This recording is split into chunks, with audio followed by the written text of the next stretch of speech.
para abrir essa manhã maravilhosa.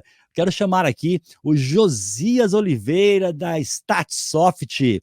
Bom dia, Josias.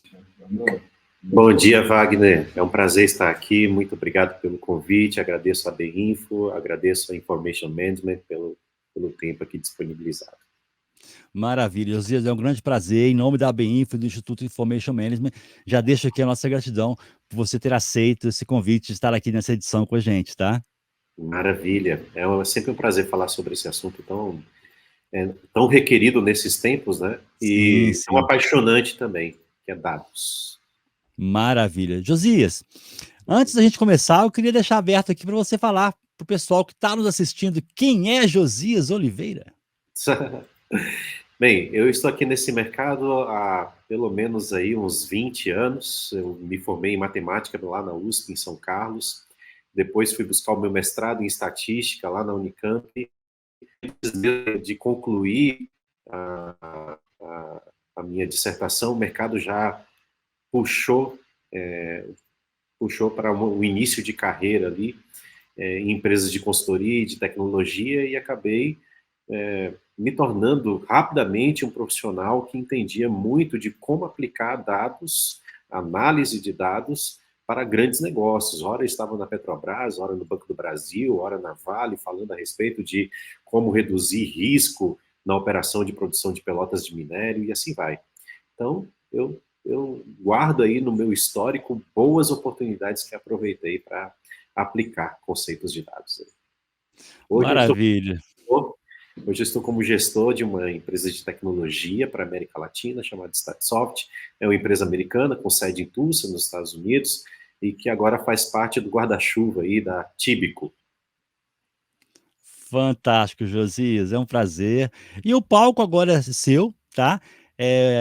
Lembrando ao pessoal que está assistindo, surgiu a dúvida, já coloca a pergunta no chat, tá bom? No final, depois da palestra do Josias, nós vamos voltar aqui ao vivo e fazer as perguntas dos participantes para ele, tá? Josias, o palco é seu, a apresentação já está na tela, pessoal, tá? Muito obrigado aí. Esse é um tema muito interessante, até porque não é um tema de agora, não, nós não somos originais nesse assunto, muito antes de nós, pelo menos aí uns 5.000 anos, muitas outras nações, né, muitas outras civilizações já praticavam fazer análise de dados para dirigir as suas tomadas de decisão, né? Por exemplo, o Egito Antigo, na construção de suas grandes pirâmides ali, eu não sei se vocês sabem, mas aquelas pedras que construíram as pirâmides tinha em média 2,5 toneladas, né? E para a maior pirâmide que tem ali, a pirâmide de Gizé, você tem pelo menos 2,3 milhões de pedras nesse tamanho e formato, algumas delas pesando até mesmo 15 toneladas. E os primeiros registros de análise de dados decorrem também desta época, cerca de 5.000 antes de Cristo, né? E dos escritos dos egípcios também, onde eles organizavam informação para saber como viria aí as safras, ou até mesmo o cuidado com os seus gados, e também para medir o tamanho de profissionais para construir suas pirâmides. Então, nós não somos originais nesse assunto. Muito antes de nós, muitas outras civilizações já usavam dados para dirigir as suas tomadas de decisões. E agora nós estamos à frente disso porque a tecnologia avançou de uma maneira tão grande que não apenas as empresas dispõem de grande ecossistema tecnológico, mas as pessoas, elas geram informação a todo tempo. Nos seus celulares, a partir de suas conexões com outras pessoas, suas experiências de aquisição, suas experiências em viagens. Então, elas acabam tendo a oportunidade de gerar muita informação, e isso abre portas para que novos negócios, novas atividades, novas formas de tomada de decisão sejam disponibilizadas aí para os gestores. Então, eu diria o seguinte: Se o profissional hoje, ele domina o assunto dados em todas as suas formas, seu vocabulário, suas tecnologias, suas metodologias analíticas, esse profissional está muito mais equipado para suprir a empresa com uma decisão adequada do que qualquer outro profissional do mercado. Nesse sentido, a gente precisa falar desse assunto de maneira muito pontuada, e é isso que eu quero refletir aqui com vocês. Vou trazer um caso logo na abertura, para mostrar para vocês como dados pode tornar qualquer empresa mais data-driven, ou seja, mais dirigida por dados. Esse é o caminho atual. Todos os profissionais, desde a liderança até o colaborador, no chão de fábrica mesmo, eles precisam dominar, em parte ou no todo, esses assuntos para que o seu dia a dia de tomada de decisão seja muito mais assertiva, ok? Vamos começar então aqui com um caso de sucesso? Bem, eu trabalhei algum tempo aí em várias empresas e acabei realizando grandes projetos de análise de dados, mesmo ainda antes de falarmos a respeito de data science, de big data, embora esses temas já sejam assuntos antigos. Big data, por exemplo, a expressão surgiu em 1997, mas muitas empresas, elas sentiam necessidade de analisar dados muito antes disso. Algumas aproveitaram oportunidades de avanço de tecnologia, nos primeiros surgimentos, por exemplo, de BI, com ferramentas ali de visualização de dados. Outras vieram muito tempo depois, porque precisavam organizar as suas bases de dados. Mas aqui tem um caso muito interessante que eu gostaria de apresentar para vocês, que é o caso da Avon. Há algum tempo atrás, a Avon, eu não sei se vocês sabem, mas em momentos de crise global, ela é uma empresa que cresce absurdamente, porque as pessoas acabam perdendo alguma fonte de receita, seja da sua atividade profissional recorrente, né, e acabam indo para produtos de revenda como uma porta de entrada de novos recursos, né? Então, lá atrás, em 2007, 2008, 2009, a Avon aqui no Brasil, enquanto o mundo inteiro estava passando grande problema de crise financeira, aqui no Brasil a empresa crescia a 2 dígitos recorrentemente, né? A liderança sempre apresentava bons resultados e ganhava prêmios em relação a todas as demais do mundo, e o número de revendedoras crescia absurdamente. Em 2007, por exemplo, o número de revendedoras chegava a mais ou menos umas 750 mil. Até final de 2010 era 1,5 milhão. Cresceu muito, né? E a máquina que estava suprindo essas revendedoras era a mesma. Então, chegou um momento que ela não conseguia mais comportar aquele número de revendedoras e atender todos os seus pedidos. A partir de 2010, então, a empresa começou a sofrer quedas sucessivas, porque o pedido era feito, a revendedora não recebia, a relação era muito emocional, e a partir de então, muitas revendedoras partiam para outras concorrentes, né? Ao final desse período, o gestor, o líder da empresa, fez uma pergunta, e eu estava lá naquele dia. Ele, depois de tentar muitas alavancas, alavanca de indicar mais revendedoras, alavanca de oferecer 3 unidades quando se comprava 2, né? Alavanca de produtividade quando alguma revendedora colocava 3 pedidos em sequência, né? E assim foi, uma série de alavancas e nada dava certo. Ele perguntou: que outra alavanca de crescimento que não conhecemos pode nos ajudar? E naquele período, você pensar que existem muitas oportunidades dentro de uma grande empresa, quando a gente fala a respeito de dados, ir para a área de demanda, ir para uma área de finanças, né? Ir para uma área de marketing, talvez ali tenha grande oportunidade de alavancar receita, né? Ou de reduzir custos na área de produção, ou prever melhor o comportamento de mercado numa previsão de demanda. Existiam várias oportunidades na Avon, mas essa aqui em particular, na área de vendas, não requeria investimento nenhum, apenas gestão de campo. E por isso chamou a atenção. Veja só, nós levantamos naquela época todos os indicadores socioeconômicos medíamos, né? Renda per capita, classe social, mercado de varejo, população, densidade demográfica, e construímos aí 4 grupos a partir dessas variáveis, usando técnicas de componentes principais e análise de cluster. Naquela época existiam 5.565 municípios, e escolhemos apenas 4 grupos por uma questão didática, para demonstrar o resultado para a liderança, mas cabiam de 17 a 23 grupos possíveis aí. E vocês estão vendo, por exemplo, em vermelho, os melhores municípios do nosso país, né, com São Paulo, Brasília, Belo Horizonte, as capitais e outros grandes municípios. Em amarelo, você está encontrando aí alguns municípios que têm algum nível de serviço ao redor desses grandes municípios, ou uma indústria local, um comércio forte. Em verde, são cidades, particularmente cidades dormitório, né? Onde eles servem mão de obra para cidades grandes. E em azul, os municípios mais pobres do nosso país, que vivem basicamente da receita rural.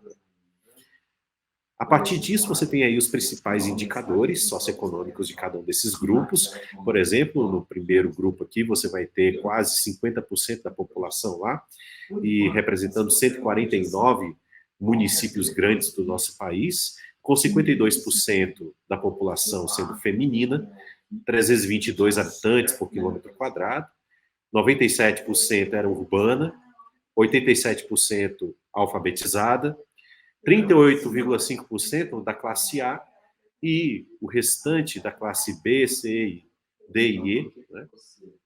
Aliás, da classe C, D e E, a primeira da classe A e B. Então, você tem 60,5% das classes demais, 50,8% do comércio varejista do país estavam alocados ali, 29,8% do potencial de mercado também estava lá, 22,2% de serviços gerais, né, alocados dentro desse grupo, como sapateiro, cabeleireiro, estava tudo ali dentro desse grupo. Tá?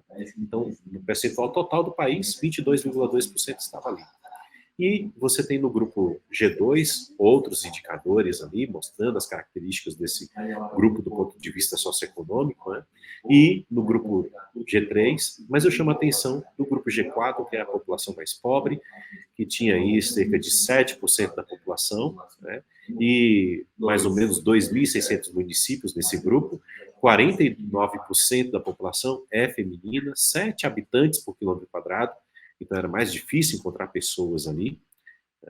51,5% é urbana, 73,1% é alfabetizada, 19,8% pertence à classe A e B, e 80,2% da classe C, D e E.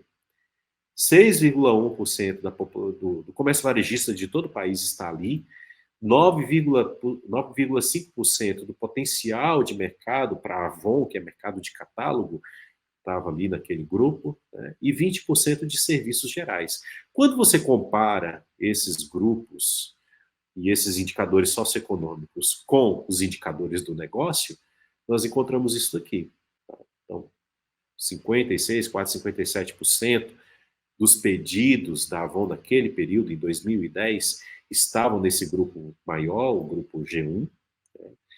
Você encontraria ali quase 58% das vendas, né, gross sales ali, 8,5% de cobertura média em 2010, quase 9 revendedoras para cada 1.000 habitantes, né, para atender cada 1.000 habitantes, 24,5% do market share de quase 10 bilhões estavam ali para a Avon, 4,22% da média da cesta do produto, né, pega todos os itens lá, divide os valores ali pela quantidade de itens, e aí você tem a média da cesta de produto. Então, se é mais alto esse valor, são produtos mais nobres do portfólio, se é mais baixo, produtos com menos valor agregado. 39,8% de unidades por revendedora vendidos ali, quase 40 unidades por revendedora, e uma média mais ou menos de 5,8 unidades por habitante. Quando você volta lá no G4 de novo, que é o grupo mais pobre do país, você vai encontrar 4,5% de pedidos, 4,6% de gross sales, 4,3% de cobertura, 31,1% de market share, de quase 2 bilhões disponíveis ali para consumo, né, de catálogo, 3,69% de net period, ou seja, compra produtos de menor valor agregado, né, os mais básicos dentro do portfólio da Avon, 46 unidades, maior do que o dos grandes municípios, porque para esses municípios mais pobres, shopping é a revista, quando eles recebem ali. Então, a lojinha é, para eles, a revista. E 3,4 unidades por habitante naquela região. Tá? Então, esse aqui é o quadro geral, levando em consideração indicadores do negócio e indicadores socioeconômicos. Né? Agora, quando a gente cruza essas informações, eu poderia dizer o seguinte: se eu construir, dentro de cada grupo, uma média do grupo para os indicadores do negócio, eu teria mais ou menos, por exemplo, aí para cobertura, a média desse grupo está em 8,5 revendedoras para cada 1.000 habitantes, o market share está 24,5, mas se eu pegar todos os municípios que estão acima dessa média e todos os municípios que estão abaixo dessa média, eu teria novos indicadores médios. Né? Eu teria uma cobertura de 8,7, um pouquinho superior, e um market share de 33, um pouquinho superior para os grupos, para os municípios com melhor resultado. Os municípios com menor resultado teria aí uma cobertura de 8,2, um market share de 20, quase 20% ali, 19,4, né? E você olha de novo ali o grupo dos municípios mais pobres. E aí você tem uma cobertura de 5, acima dos 4,3, né? Um market share de 36, uma cobertura para aqueles que estão tendo um resultado menor de 3,59, uma market share de 16,5. E a ideia básica é o seguinte: você tem aí cores escuras acima da média do grupo, cores claras abaixo da média do grupo. E aí, se eu conseguir trazer alguns desses municípios que socioeconomicamente se parecem uns com os outros, um pouquinho para a média deles um pouco mais acima, eu já tenho um grande resultado,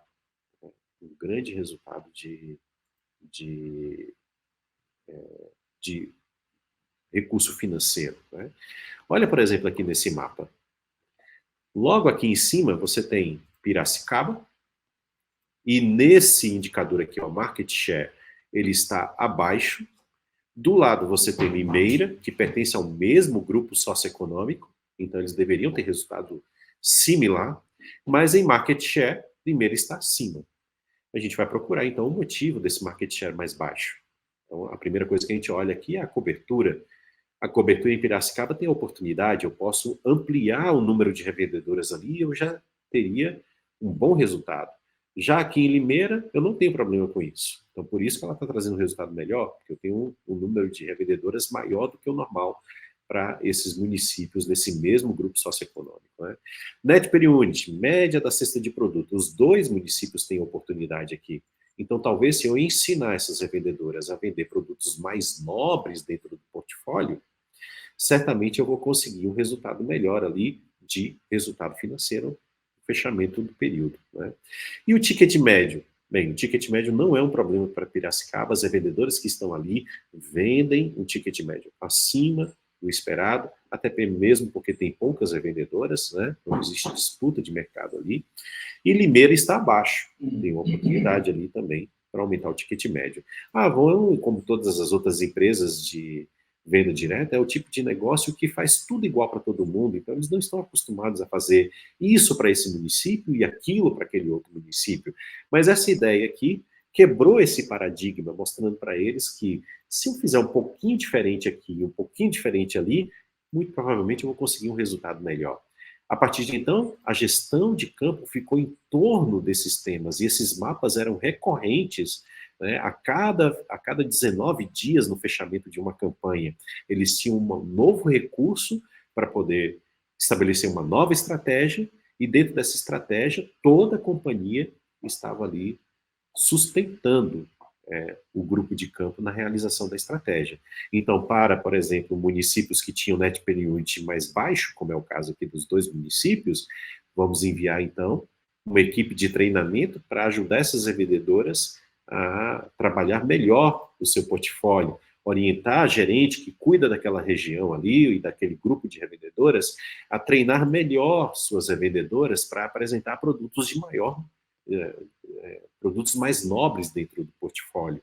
Né? Cobertura, em vez de fazer um programa de indicação para todo o país, fazer programas de indicação muito pontuais, até porque tem um custo disso, né? Então, fazemos recurso ali, ó, pontual, fazendo com que regiões como essa daqui tenham mais oportunidade de receber ali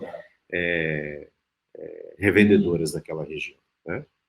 Bem, o resultado disso daqui, melhorando 1% de um indicador, meio por cento do outro, 2% do outro, somando o cenário moderado, tinha aí na mesa R$ 1 bilhão no período de um ano de trabalho de campo. Né? Aquele gestor, líder da empresa, ele estava com a corda no pescoço, ele queria alguma coisa para o próximo mês, daria resultado no próximo mês, mas não no volume que ele esperava.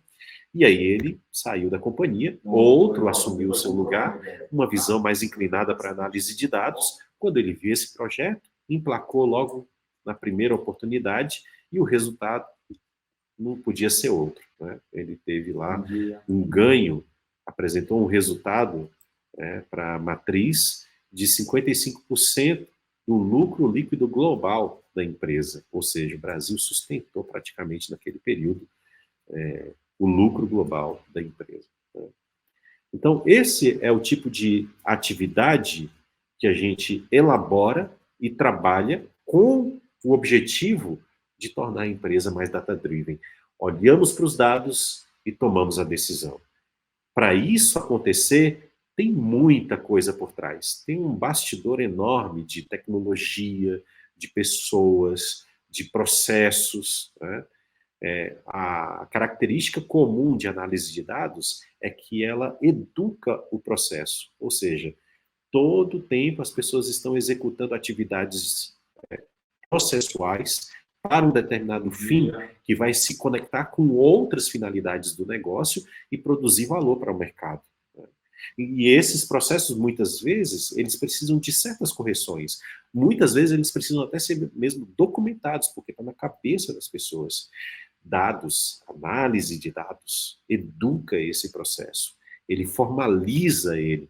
E a partir do momento que eu tenho um processo formalizado e educado, eu consigo dirimir mecanismos de inteligência, algoritmos de inteligência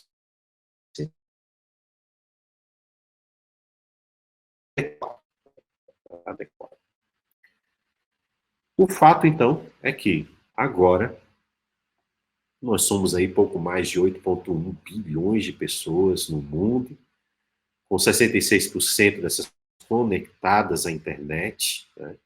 Em 2030, nós seremos 8,5 bilhões de pessoas e 90%, né? Se não 100%, estarão conectadas, se depender dos projetos de grandes investidores, como é o caso do Elon Musk, colocando a internet em todo o globo. Nós chegaremos a esse número muito rapidamente e será possível que todas as pessoas tenham um device, um aparelho que os conecte à internet e, portanto, os conecte ao mundo. Né? Por essa conexão intensa, agora as experiências das pessoas estão cada vez mais digitais. Elas querem experimentar primeiramente o que você tem a oferecer virtualmente a ela. E depois elas escolherem se elas querem ter um envolvimento físico com o seu produto ou com o seu serviço. Então, essa compreensão da mudança de comportamento é que vai tornar o negócio cada vez mais eficiente. Se você compreender como é que esse mundo agora roda, e essa mudança de compreender como esse mundo de comportamentos traz um engajamento das pessoas de maneira diferente, então o seu negócio se torna mais eficiente. O fato é que o mundo todo agora está repleto de variáveis. Pensa, a probabilidade de qualquer coisa dar certo nos dias de hoje, a partir do momento que você toma uma decisão de negócio, a chance disso dar certo já não depende mais do seu feeling, da sua capacidade Em geral, um gestor ele tem 7 a 9% da informação. Ele não tem mais nem os 30% que se tinha há uns 15, 20 anos atrás. Né? Dessa forma, ter ter aí um, um mundo em que a quantidade de variáveis é tão gigantesca, depender só do feeling para fazer isso acontecer, para fazer os processos e as decisões de negócio acontecerem de maneira mais precisa, mais assertiva, mais tornando a atividade do negócio com uma posição de diferencial competitivo, é quase impossível. Né? Diria que você tem aí um mundo de algoritmos dos quais a gente já está muito dependente, e eles são como animais numa grande selva de dados, e você precisa aprender como é que esses mecanismos, eles estão preparados, né? Como é que eles podem ser usados a seu favor no dia a dia dos negócios. Né? E isso é um caminho sem dúvida. E precisa de uma forte interpretação da liderança. A liderança ela deve ser a primeira a tomar uma atitude, a primeira a lançar dados como pilar estratégico do negócio, agora ele é um ativo do negócio, e deve ser o primeiro a demandar atividades de análise de dados para seus times. Né? Tudo agora precisa vir no formato daquela frase lá de Demai, né? Em Deus nós confiamos, todos os outros me tragam dados. Aprimorada, analisada, a fim de suprir a tomada de decisão. Isso é uma transformação gigantesca, não só do ponto de vista digital, acelerado agora pela pandemia, mas também de um ponto de vista cultural, onde todas as pessoas têm o dado como centro de suas atividades. Então, adquirir a informação, guardar corretamente, analisar da maneira mais adequada, né? Torná-la visual da forma mais didática e precisa para que o gestor consiga rapidamente vislumbrar o que é que está acontecendo com o negócio, isso requer, de fato, uma transformação cultural. Né? E é por isso que governança de dados agora está no ponto alto da maioria dos negócios. Ele vai dirimir, ele vai dizer como é que isso vai percorrer a empresa. Quem está nessa cadeira de governança não deve se preocupar apenas com a regulação, isso é uma parte da história. Ele precisa também se preocupar com a transformação cultural. Como é que ele vai encadear atividades dentro do negócio para mudar a cultura e fazer todos comprarem essa ideia de que dados agora é o centro da atividade de negócio. E essa é a minha frase, eu percorro as empresas, falo isso e prego isso para todas elas, mostrando que o futuro dos negócios está nos dados, e quem souber capturar, organizar, analisar e decidir sobre grandes volumes de dados, estará à frente. Pô, eu conto aqui, por exemplo, o caso da Gerdau, né? Gustavo Werneck, que está na liderança, quando assumiu a atividade do negócio, ele fez uma limpeza nos ativos da Gerdau, se capitalizou e depois olhou para aquele capital agigantado, né? E disse, pô, agora podemos ser qualquer coisa que quisermos, até mesmo uma outra empresa que não tem a ver com aço. Manteve o core business e aprimorou as atividades das suas unidades produtivas, tornando-as mais eficientes, mais smart factory, né? E a partir de então ele começou a perceber que muitos dos problemas que ele tinha no seu negócio poderiam ser problemas de outras empresas. Então, produtos, por exemplo, como de logística, saber quando que um veículo está saindo carregado de um ponto A e indo para um ponto B, e ele precisa retornar carregado de volta, né, no raio de 50 quilômetros, talvez de 100 quilômetros, né, do ponto onde ele fez a entrega, para reduzir custo e aumentar a produtividade da frota, que não é nem da Gerdau, é terceirizada, melhorando seus contratos, aproveitando melhor os recursos disponibilizados. Ó, que coisa fascinante. Então, ela foi lá e criou um produto e comercializou para o mercado. Olha, criou a sua própria wallet, né, sua startup wallet, a partir de um tema de aplicação de análise de dados. Então, se alguma empresa ela quiser ser mais eficiente, se ela quiser manter o seu padrão de diferencial competitivo hoje, ela precisa entender que dados têm que estar no centro de suas atividades, de forma que ele saiba capturar a informação, organizar essa informação, analisar essa informação e decidir a partir de grandes volumes de dados. Né? Frisem bem essa frase, porque em pouquíssimo tempo, se não já agora, muitas empresas vão deixar de existir porque não fizeram bem essa tarefa de aprimorar suas estruturas de dados. Né? Então, uma gestão data-driven, ele parte desse princípio de analisar dados e direcionar todo o planejamento e toda a estratégia do negócio a partir de um processo de tomada de decisão baseado em dados. Quem viu isso há muito tempo atrás foi a Magazine Luiza. O Frederico Trajano, quando ele assumiu o comando da empresa, com uma boa visão já de digital, de tecnologia, ao assumir a posição ali, ele não apenas desencadeou um ferramental tecnológico para toda a companhia, mas ele percebeu o valor de dados. Né? E aí veio a Luiza Labs. Quando eu fui lá a primeira vez, tinham mais ou menos 19 profissionais, e ele demandava direto para essa equipe. O que fez uma empresa que valia ali, talvez em 2016, de 300 milhões, se tornar uma empresa que 2, 3 anos depois valia 30 bilhões e chegou a 165 bilhões tempos mais tarde.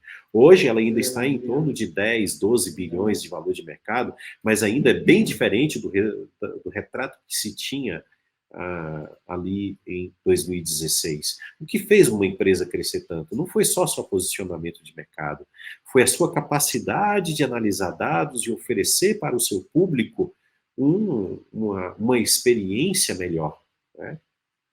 Uma experiência melhor na aquisição do produto, uma experiência melhor nos seus canais de entrega e assim sucessivamente. Então, baseado nessa aplicação e nesse case de sucesso, você vai perceber que nenhuma empresa vai conseguir perpetuar a sua história sem que isso seja pilar estratégico dele. E aí, como eu disse para vocês, se tornar data-driven, ele é um assunto simples, não tem complexidade nisso.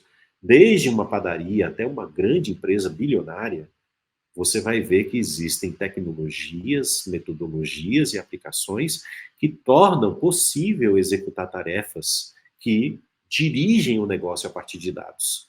É simples. Você precisa de 4 coisas lá dentro. Você precisa saber coletar informação, sistemas operacionais transacionais, como é o caso do CRM, como é o caso do ERP, que emite as notas fiscais, tudo isso já é um mundo comum para a maioria dos negócios. E você tratar essa informação a partir desses canais, né, conectando-se a eles, torna a sua atividade muito mais elaborada, muito mais precisa. Então, se você souber coletar essa informação e trazer para perto de você, a fim de sustentar a sua atividade, o próximo passo é processar. E aí você vai ter uma sequência de plataformas, muitas delas gratuitas, que fornecem oportunidade para você processar grandes volumes de dados.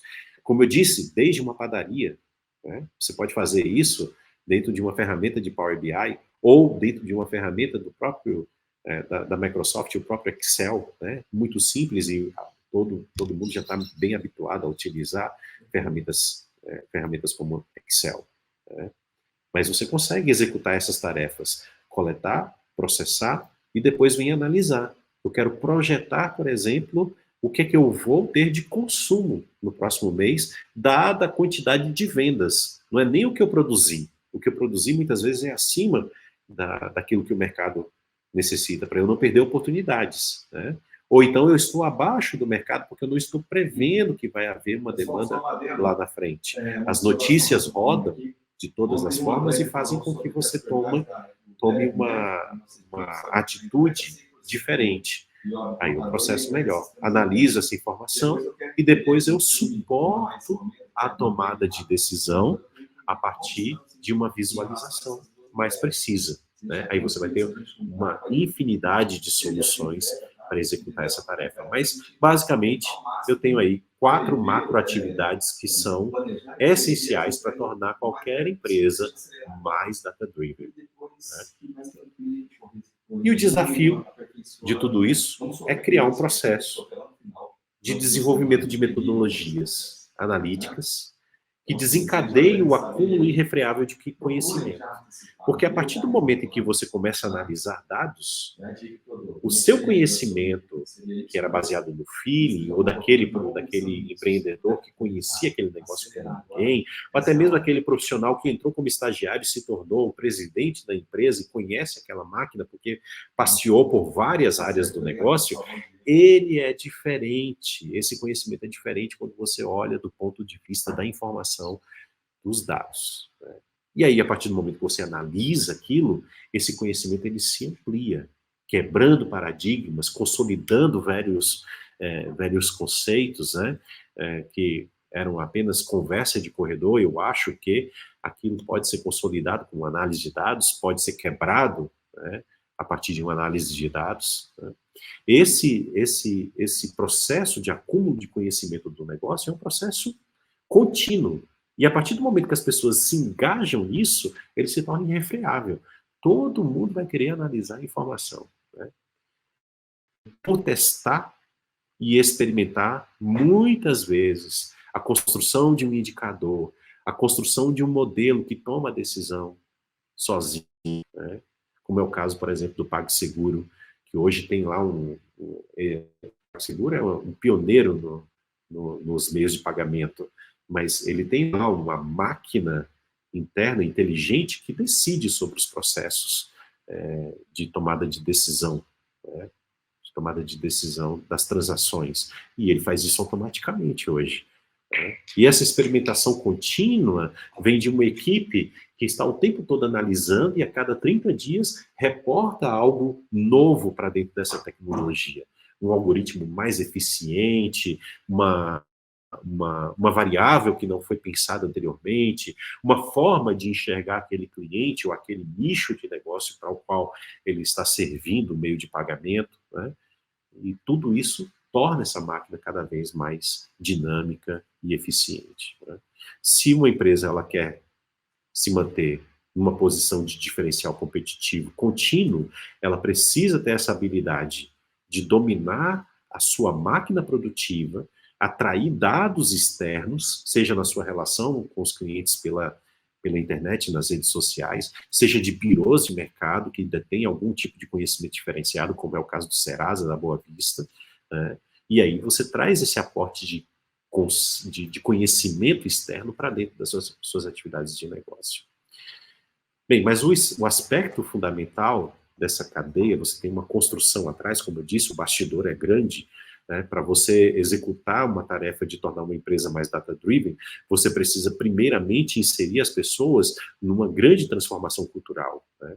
E a gente chama isso de data culture, né? Eu quero transformar a maneira como as pessoas executam suas tarefas rotineiras, a partir apenas da execução ou do seu feeling, para uma execução a partir de dados. Analisa primeiro e depois você executa. E isso é um aspecto fundamental disso, porque eu preciso desafiar essas pessoas a participar desse projeto de transformação. Se você não desafia essas pessoas e traz todas elas para perto de você nessa grande mudança, a chance de insucesso é muito grande. É um dos maiores gaps hoje da maioria das empresas que tentaram fazer esse tipo de trabalho. Construir um vocabulário de dados e uma transformação cultural eficiente. E eu daria aqui um exemplo para vocês de como fazer isso. Primeira coisa que vocês devem fazer: chame o board da companhia para dentro de uma sala, coloquem eles lá para falar a respeito de casos de sucesso, vocabulário em torno de dados, tecnologias emergentes para isso, boas práticas de mercado, roteiro de projetos, como é que o Brasil tem evoluído nisso, como é que o mundo tem evoluído no assunto. Chame eles num dia inteiro e dê um banho de assunto. Chame pessoas de mercado que sejam competentes para transferir esse nível de conhecimento. Depois, Data Design Thinking, né? Coloque o middle management numa sala durante um período de tempo e falem para eles quais são as principais aplicações que vocês acreditam que dados podem ajudar a resolver problemas, né? Então, você tem vários problemas em todas as áreas de negócio, chama esse time de gestores, eles conhecem essa máquina como ninguém. Eles sabem onde é que tem os problemas. Se ele vai para a supply chain, você tem um grande volume de problemas ali. Se vai para a área de legal, você também tem problemas ali, área de vendas, marketing, eles conhecem isso daí como ninguém.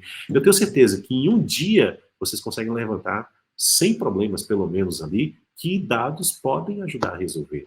E foi isso que nós fizemos na Gerdau. Isso aqui não é uma coisa assim do nosso pensamento. Foi exatamente isso que aconteceu na Gerdau durante um certo período em que estivemos ali em 2015, a partir de 2015. Né? E aí você vai falar a respeito de colaboração, de interação com TI, como criar ecossistemas de analytics, potenciais aplicações para cada uma das áreas, provocando as áreas a trazer, a perceber se aquilo tem match com a sua área. Por fim, hands-on data. Deixe livremente todos da companhia brincarem com dados. Deixe eles trabalharem e criarem seus próprios indicadores, suas próprias formas de visualização. Quando essas coisas começarem a competir entre si, né, para tomada de decisão da alta liderança, aí sim, governança de dados vem para colocar a casa em ordem. Mas até então, todos se apaixonaram pelo assunto e eles estão dispostos a fazer com que tudo entre em ordem para que todos executem da melhor maneira possível. E aí você define os indicadores, define quem são as pessoas que podem ser coaching, né, de dados, né, como comunicar os insights, como fazer as melhores aplicações e as melhores apresentações daqueles dados. Né?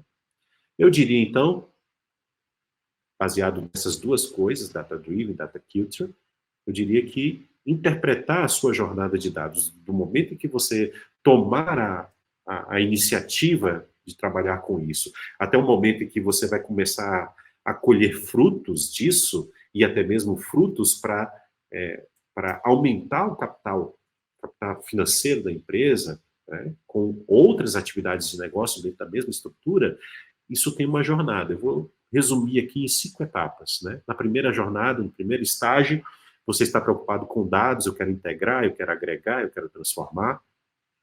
No segundo estágio, você quer criar indicadores, você quer criar modelos preditivos, modelos de produtividade, e aí Analytics é o tema desse segundo estágio. Você está procurando todas as metodologias de mercado que podem ser aplicadas às suas atividades de negócio. Né? No terceiro estágio, eu já começo a colher frutos no segundo estágio. No terceiro estágio, eu já estou tão bem acostumado a criar metodologias que eu sinto necessidade de trazer mais informação para o meu negócio. Então, eu quero enriquecer as minhas bases, né? Trazer mais informação a respeito do meu cliente. Então, eu vou atrás de birôs de mercado que possam me ajudar a enriquecer o meu conhecimento a respeito do meu cliente, ou então eu vou provocar os meus clientes para que eles me tragam mais informação. Até mesmo os meus fornecedores, se eu tenho uma rede de fornecedores muito grande, eu vou provocar esses fornecedores para trazer mais informação, para que eu possa usá-los melhor na minha estrutura de suprimentos. Né? No quarto estágio, eu já percebo que eu tenho tanto conhecimento a respeito de dados que esse dado tem valor.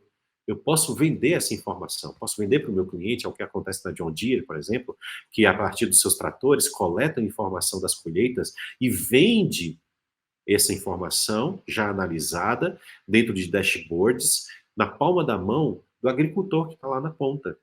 Ele está vendo que está tendo colheita ali, mas ele quer saber a qualidade dessa colheita, qual é o tamanho, a safra estimada, né, daquela colheita, e ele quer saber isso em tempo real. Começou a trabalhar, ele já quer saber como é que isso está funcionando. Eu posso vender, então, esse conhecimento para ele que eu estou adquirindo lá na ponta. Né? E no quinto estágio, eu começo a perceber a oportunidade de criar novos negócios, inovar com novos negócios. Né? Criar o que eu chamei de startup wallet. Né? Imagine se todas as empresas hoje no mundo pudessem ter não apenas o seu motor né, aquilo que define o seu negócio, mas também ter uma sequência de outras empresas atreladas a ela aqui, desenvolvendo soluções que outros mercados podem ter necessidade. Ela está usando para si, mas talvez outros tenham necessidade, né? E aí vem o empreender, né, o se tornar competitivo. Onde eu diria que vocês deveriam trabalhar? Primeiramente, trabalha dentro de casa. Melhora essa máquina. Eu chamo isso de inside, né? Melhora essa casa. Pega os processos, coloca eles em ordem, educa esse processo, né? Tragam as melhores ferramentas que têm a ver com o seu negócio. Testem várias vezes, né? Faz aquela atividade de namorar vários fornecedores no mercado, mas entendo que depois que você fechou o contrato, como uma ferramenta de BI, por exemplo, isso é como se fosse um casamento, né? Se houver separação lá no futuro, isso vai trazer grandes transtornos de conhecimento já adquirido pelo time, transtornos de migração e assim sucessivamente, né? Trabalhem bem essa estrutura interna. A partir do momento que você sentir que está confortável, pô, eu estou muito bem comparado a outros do mercado, eu já estou aproveitando muito bem os meus dados internos, outside, vai para o mercado. Provoca o mercado e traz mais informação para enriquecer a sua estrutura de dados, né? Até mesmo sobre outros segmentos que você tem interesse, né? E, por fim, se provoque a ter novas frentes de atividade de negócio, né? Todo esse aparato de tecnologia, análise de dados, pode te colocar num fronte de empreendedorismo que você não pode perder a oportunidade de trazer para dentro de casa também, né? Então, eu diria que são esses os 3 passos. Para finalizar aqui, eu queria deixar algumas dicas, né? Primeira delas, assim, as estruturas de dados evoluem à medida que se persiste com o avanço do uso de métodos quantitativos, tá? Então, se você quer dados melhores, você precisa analisar dados. Você nunca vai saber quão bom é o seu dado se você não analisar ele. Se o dado é ruim, a minha primeira pergunta para você é: quão ruim ela é? Eu fiz essa mesma pergunta para o líder da J. Macedo, produtora da Dona Benta. Quão ruim são os seus dados, né? Ruins são os seus dados, né? A partir do momento que você analisa essa informação, ele vai melhorando, porque as pessoas vão começando a cobrar melhor captura da informação, melhor estrutura de processamento, e você mesmo, como líder do negócio, vai solicitar uma informação mais apurada, uma capacidade de entrega melhor das áreas do negócio. 2, desenvolver metodologias e definir processos analíticos é mais valioso do que encontrar modelos acurados. Muitos profissionais, eles caem no erro do preciosismo, de criar um método que seja inabalável, sustentável, recorrente, né, e muito preciso. O fato é que quando você acaba de construir um modelo analítico, um algoritmo inteligente, ele já caducou, porque a cabeça das pessoas envolvidas já mudou, eles já têm uma outra visão a respeito daquele processo e acaba por fazer uma alteração daquele processo. E aí a fonte original de dados já mudou. Ou então, eles perceberam a necessidade de novas variáveis que não estavam sendo coletadas. O cenário já mudou. Então, cair no erro do preciosismo para ter modelos muito precisos não é o caminho. É um erro mesmo. O melhor é você construir uma metodologia de um processo recorrente e que as pessoas estão sempre alimentando as estruturas de negócios com novidades a respeito do próprio negócio, né? Novas variáveis, novas tecnologias, novos procedimentos, novos processos, e aí esse processo irrefreável de construções torna a sua máquina mais acurada. Terceiro, começar é mais importante do que chegar. Além disso, pequenas entregas aceleram o conhecimento. De novo, volto naquele primeiro ponto lá. Começar é mais importante do que terminar, e você já acelera o seu conhecimento, o seu capital intelectual sobre o negócio. Então, seja simples. Não fica perdendo seu tempo.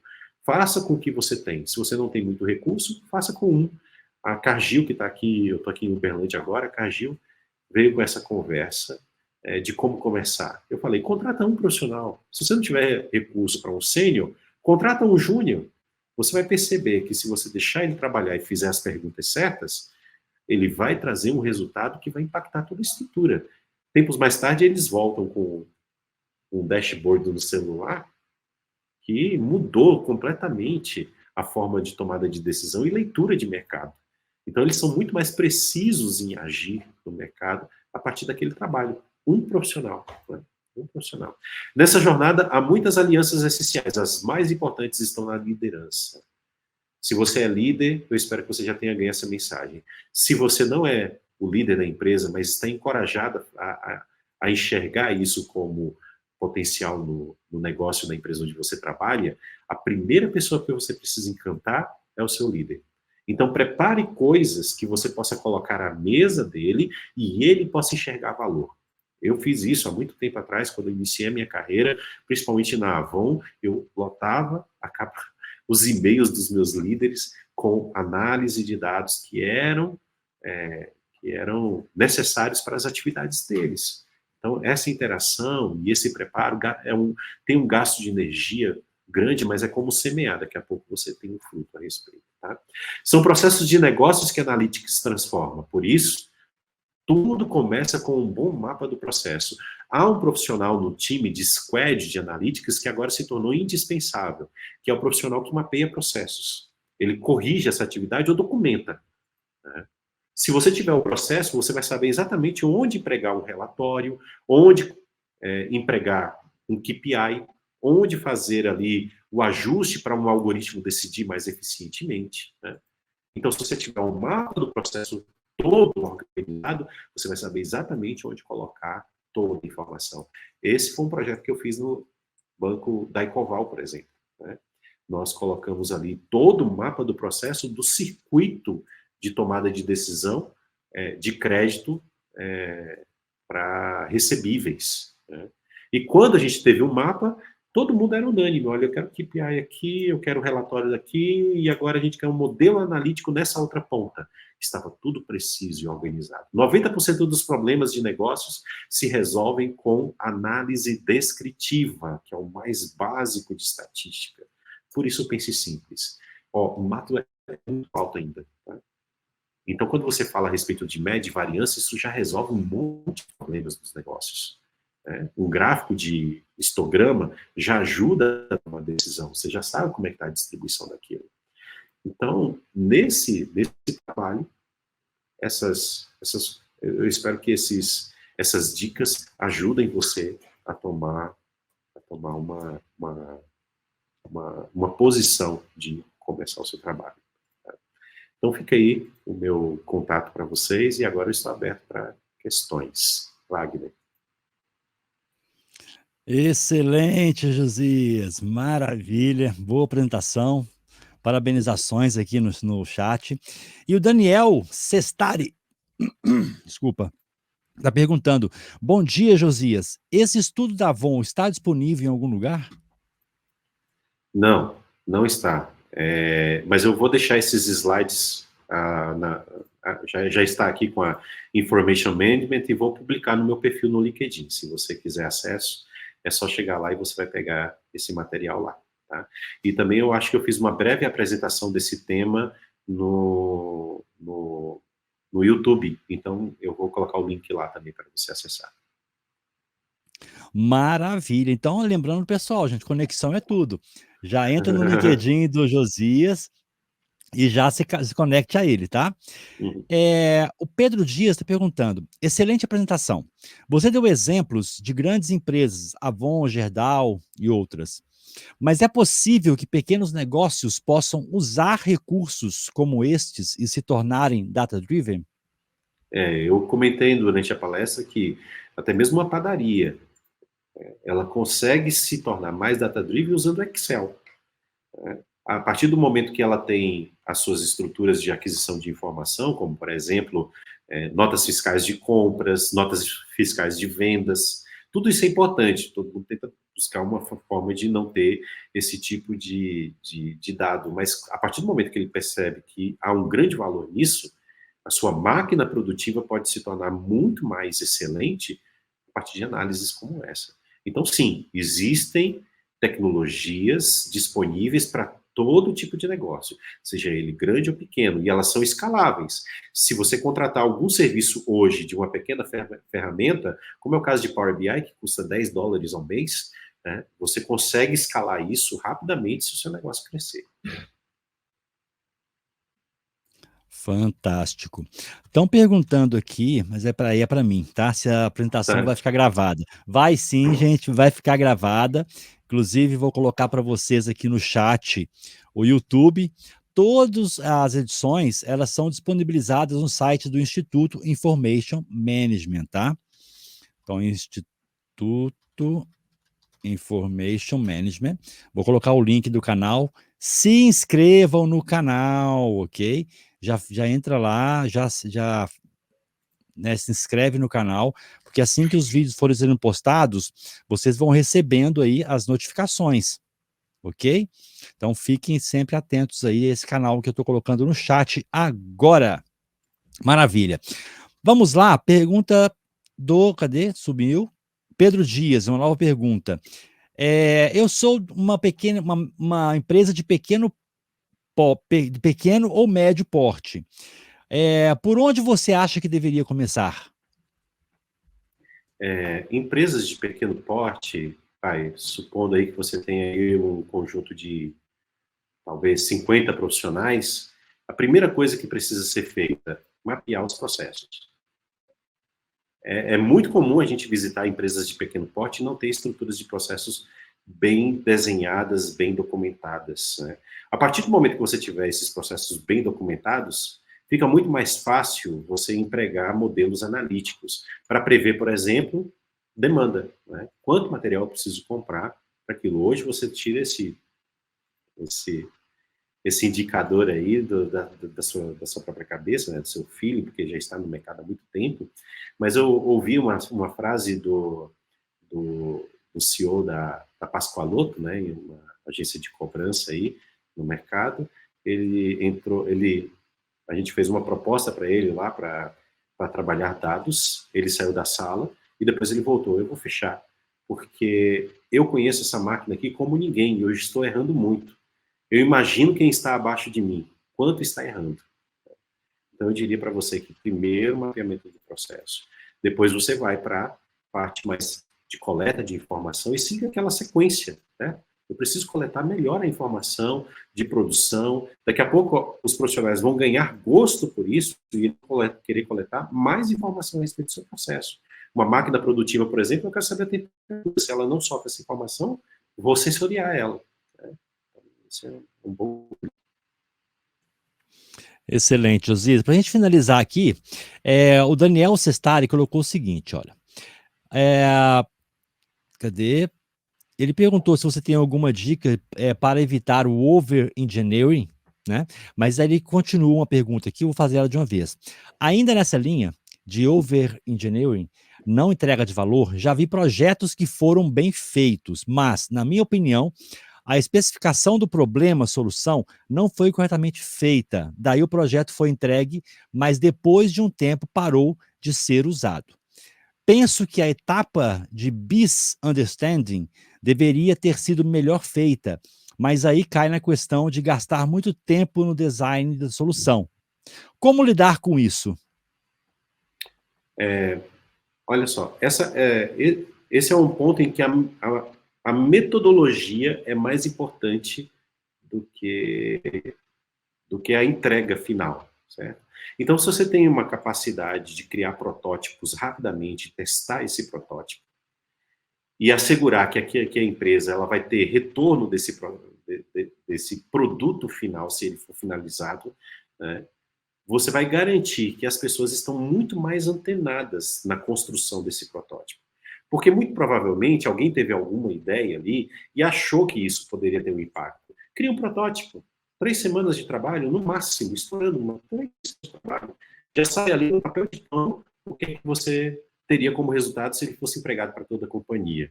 E se todo mundo fizer isso recorrentemente, os erros, com o passar do tempo, vão reduzindo. Então, essa metodologia recorrente de você criar um processo metodológico, né, de construção de produtos a partir de dados, e isso é a garantia de redução de custo e de tempo do seu time, né? Isso é o que a gente faz, por exemplo, na própria Mosaic, que está aqui perto, e na CBMM, né? Eles entram numa sala, discutem aquela ideia, eles estão de acordo, ou pelo menos a maioria está de acordo de que aquilo pode ter algum tipo de impacto, rapidamente, né, discorrem sobre aquilo, criam o protótipo, tem impacto, hein? Vamos lá, vamos envolver a equipe de TI, vamos chamar mais gente. Não tem impacto. Então, eles já aprenderam, né, vão aprendendo nesse processo cíclico, né, de construção de produtos prototipados, que o erro é bem menor. Fantástico, Josias. Chegamos ao final aqui da nossa apresentação. O pessoal parabenizando você pela palestra. Eu quero deixar aqui agora, desses minutinhos finais, para você fazer as considerações finais e despedir desse público maravilhoso. Bem, eu coloco muito conteúdo lá no meu perfil do LinkedIn, recorrentemente, estou falando a respeito de história, de análise de dados, aplicações, novas tecnologias, então eu recomendo que vocês estejam ali conectados comigo. Também dou dicas de outras pessoas no mundo com as quais vocês deveriam se conectar. Inclusive, lá no meu perfil tem lá uma página, logo lá nos destaques, tem um artigo em PDF dos principais nomes em torno de dados no mundo. Tá? Vale a pena vocês se conectarem com ele. Aprender, gente, é o melhor mecanismo para a gente ensinar outras pessoas. Então, se conectar com essas pessoas que sabem alguma coisa e ajudá-las a aprender com a gente aprender com elas, é um processo irreversível. Eu espero que isso ajude vocês. Maravilha. Josias Oliveira, gratidão pela sua participação com a gente, em nome da BEINFO e do Instituto Formation Management. Já deixo aqui agradecido, né, mostrar a nossa gratidão por você ter aceito estar com a gente. E em breve teremos mais. Muito ok? Bom. Estarei à disposição de vocês. E um grande prazer aí com todo mundo que participou. Um abraço. Maravilha. Um abraço e excelente dia, Josias. Um abração. Tchau, tchau.